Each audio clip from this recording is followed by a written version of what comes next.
kanyang desisyon ay wala daw plenary.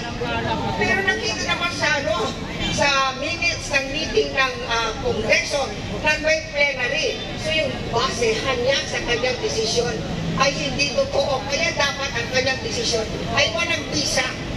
At kayo sana, nananawagan ako, magkaroon naman kayo ng humility, kababaang loob, na tanggapin nyo kung kayo nagkamali.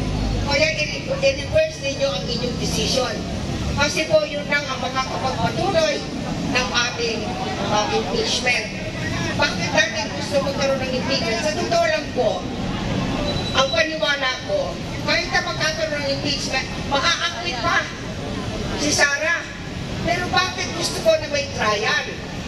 Kasi gusto kong maipaliwanag ano ang mga kasalanan ni Sara sa ating bayan.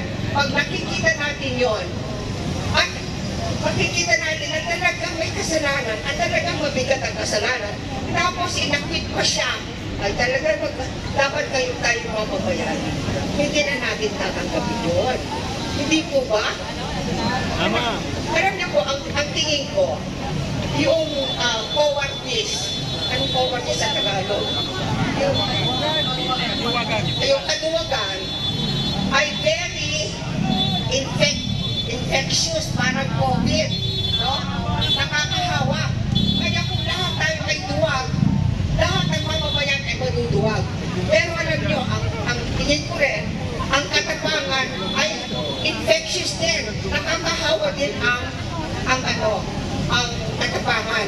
Kaya pag ipapakita natin dito, kahit na isa-isa sa atin, na tayo'y matapang na lumalaban para sa karapatan ng tao, mai-inspire po natin ating mga kababayan na sila din ay lumaban. Lumabas kayo sa inyong mga tahanan. Ako po, sanay na sanay ako makipag-rally,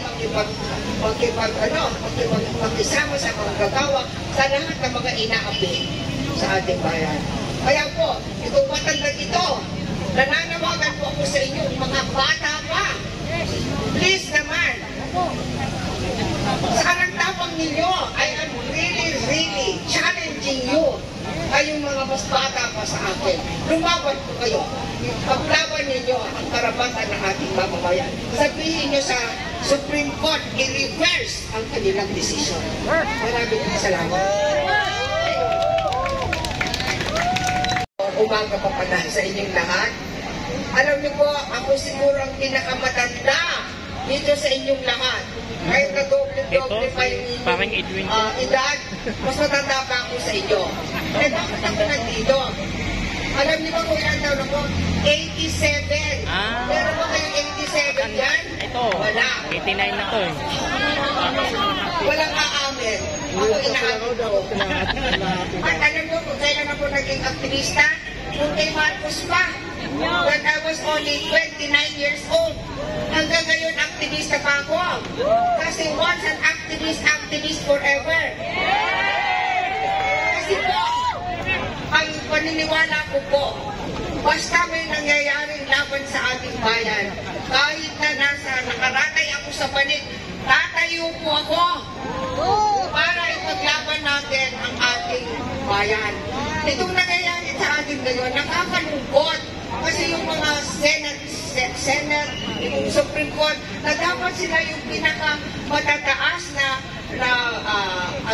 gobyerno, na dapat magtatanggol sa karapatan ng mga mamamayan, sila pa ang lumalabag sa kanilang tungkulin na ipagtanggol ang mga mamamayan.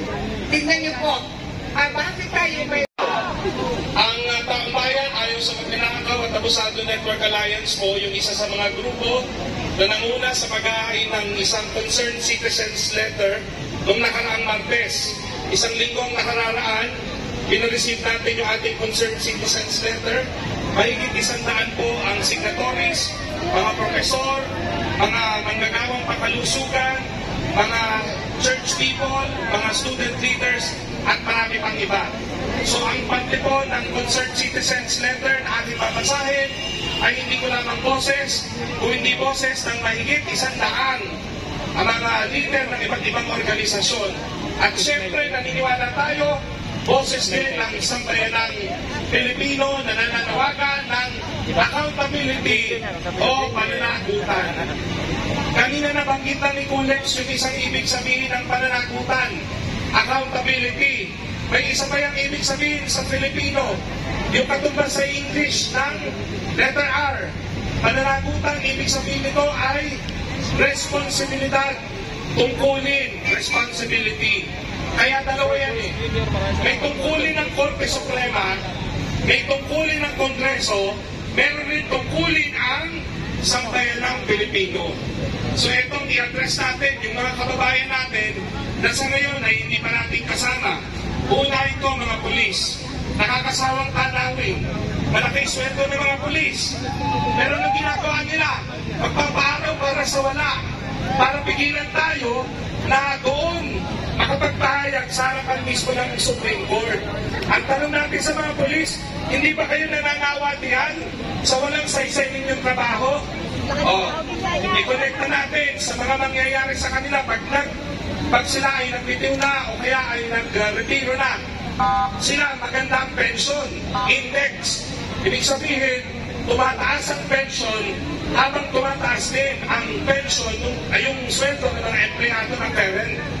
Pero alam nyo, ang gobyerno may utang sa mga pensionadong pulis. Bakit kaya hindi mabayaran yung pension na kulang? Alam nyo na lang kung bakit? Dahil matindi ang korupsyon.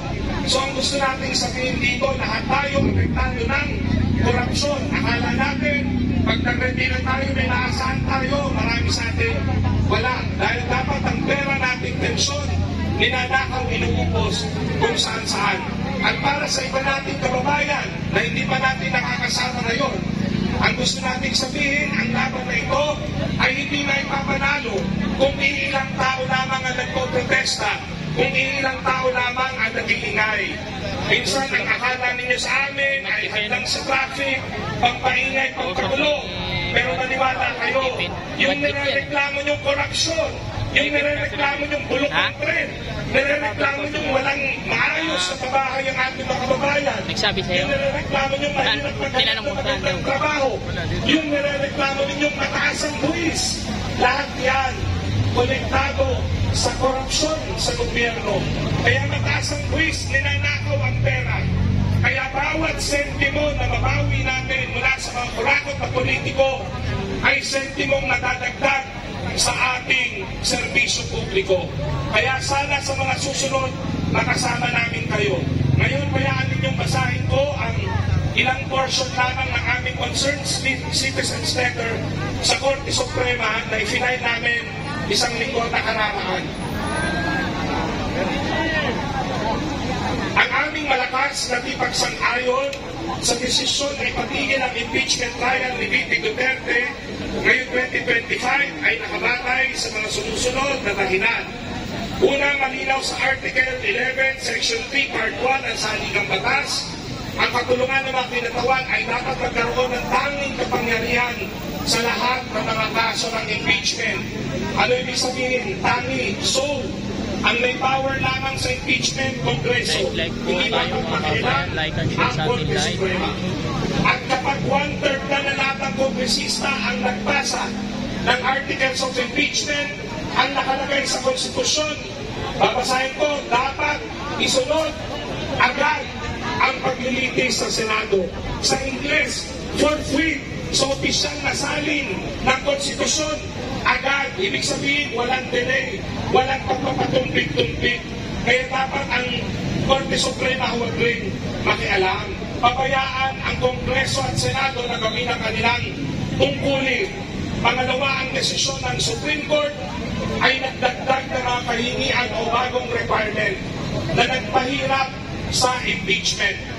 Eto, sagutin natin yung sinasabi ni Alan Peter Cayetano. Ano sinabi ni Senador Cayetano? Dapat daw impeachment mas mahirap gawin. Sang-ayon ba kayo doon? Siyempre, hindi tayo sang-ayon na mas mahirapin ang impeachment. Kasi ang diwa ng ating saligang batas ang nakalagay, public office is a public trust. Ibig sabihin, Dapat ang mga opisyal ng gobyerno nakakapanatili lamang sa pwesto hanggat may tiwala pa tayo sa kanila. Kapag sinira nila ang tiwala, dapat mabilis na napapaalis sa pwesto. Kaya pinabilis talaga ng framers ng 1987 Constitution ang proseso ng impeachment. Yung ginagawa ng Korte Suprema na pinapahirap ito, dinadagdagan ng requirements, labag sa diwa ng konstitusyon, labag sa karapatan ng sambayanan, sa mabilis na pagpapatalsik ng mga korap na pinuno. Ano man ang detalye ng mga teknikalidad, dapat nating bigyan-bigyan ang proseso at mekanismo ng impeachment sa Pilipinas ay laging mas matimbang dapat at dapat kampihan ang karapatan ng sambayanan na agad mapaalis sa pwesto ang mga impeachable na opisyal kaysa sa anumang teknikalidad.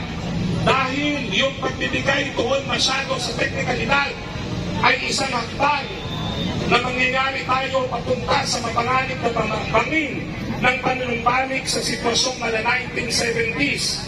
Magkakaroon ng mga dinastiyang makakapanatili sa pwesto kahit mandarambong dahil ang mga mekanismo para sa pananagutan ay pinapahina o sadyang hinahadlangan ng mga bagong kahingian na wala naman sa saligang batas. Ang huli nating hiling sa Korte Suprema dahil mabigat ang mga perspektiba sa isyong ito, mabigat ang magiging impact ng kanilang desisyon. Gaya ng sinabi ng mga former Chief Justices, dapat daw magkaroon ng public oral arguments. Huwag ganito na kami ay nagpoprotesta sa lansangan.